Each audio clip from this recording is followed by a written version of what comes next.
पायथनच्या अफाट विश्वात वेगवेगळ्या प्रकारची डेटा स्ट्रक्चर्स आहेत, पण आज आपण एका अशा स्ट्रक्चरबद्दल बोलणार आहोत जे खूप खास आहे आणि तितकंच महत्त्वाचं, आणि ते म्हणजे टपल्स. प्रोग्रॅमिंगच्या प्रवासात हा टप्पा समजून घेणं खूप गरजेचं आहे.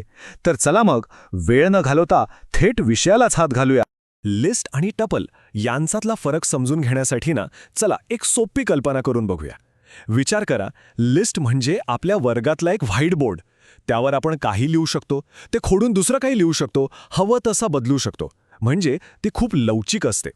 आणि दुसरीकडे टपल म्हणजे काय, तर जणू काही दगडावर कोरलेला एक शिलालेख. एकदा का त्यावर काही कोरलं की ते झालं कायमचं, ते बदलता येत नाही. मग याची तांत्रिक व्याख्या काय आहे? सोपं आहे. टपल हे एक असं डेटा स्ट्रक्चर आहे जे दिसायला आणि वापरायला जवळजवळ लिस्टसारखंच आहे. पण एकच मोठा आणि महत्त्वाचा फरक आहे. तो म्हणजे टपल इम्युटेबल आहे, म्हणजे अपरिवर्तनीय. आणखी सोप्या भाषेत सांगायचं झालं तर ही लिस्टची रीड ओन्ली आवृत्ती आहे, म्हणजे ज्यातलं काहीही बदलता येत नाही. टपल्सची काही मुख्य वैशिष्ट्ये आहेत ती समजून घेऊया. पहिलं म्हणजे तुम्ही ज्या क्रमाने यात गोष्टी टाकता तो क्रम तसाच राहतो. दुसरा म्हणजे यात तुम्ही एकच गोष्ट कितीही वेळा टाकू शकता, काहीच अडचण नाही.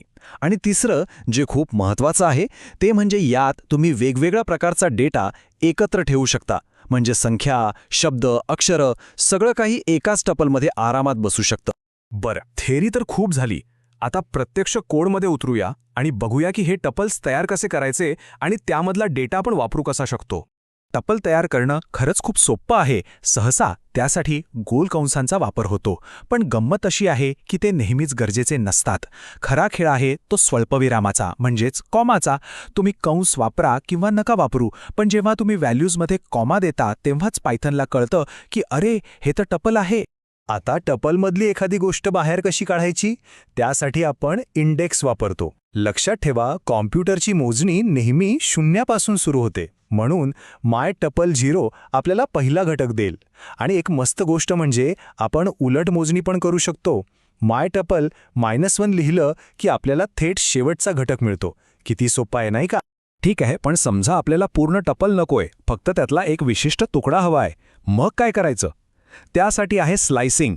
इथे टीच्या 2 ते 5 याचा अर्थ असा होतो की इंडेक्स नंबर 2 पासून सुरुवात करा आणि इंडेक्स नंबर 5च्या आधी थांबा.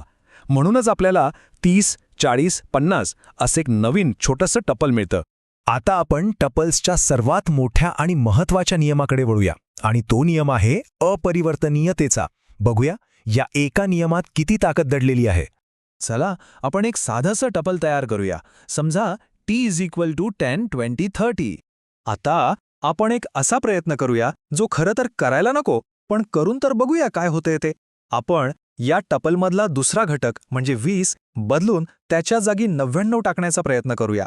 काय वाटतं, पायथन हे करू देईल का? आणि उत्तर आहे अजिबात नाही.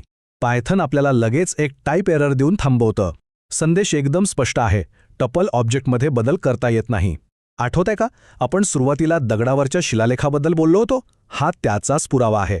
एकदा कोरलं की झालं. ठीक आहे. हे तर सिद्ध झालं की टपल्स बदलता येत नाहीत. मग आता प्रश्न पडतो की जर असं आहे तर मग करायचं काय त्यांचं? चला आता हे बघूया की या न बदलणाऱ्या टपल्ससोबत आपण काय काय करू शकतो. आपण 2 वेगवेगळ्या टपल्सना अधिक प्लस चिन्हाने एकत्र जोडू शकतो किंवा गुणाकार स्टार चिन्हाने एखाद्या टपलची पुनरावृत्ती करू शकतो. पण इथे एक गोष्ट लक्षात ठेवणं खूप महत्त्वाचं आहे. या दोन्ही क्रियांमधून एक पूर्णपणे नवीन टपल तयार होतं. आपले मूळ टपल्स जे होते त्यांना अजिबात धक्का लागत नाही. ते अगदी जसेच्या तसे सुरक्षित राहतात.